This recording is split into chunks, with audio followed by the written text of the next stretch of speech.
അവിടെ നിന്നോട്ടോ ചേച്ചി. അതില്ലാത്തോണ്ട് എനിക്ക് സമാധാനമുണ്ട്. എന്തായാലും ചേച്ചിനെ കണ്ടില്ലല്ലോ, എന്തായാലും തപ്പിട്ട് വരാം.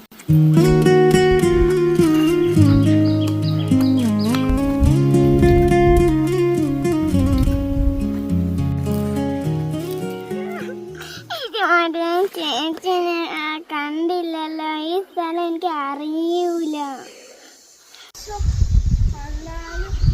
എനിക്ക് മിസ് ചെയ്യണം, എന്ത് കളിക്കായിരുന്നു എന്നെ കിടന്നിട്ട് പോയി നോക്കിയേക്കാം.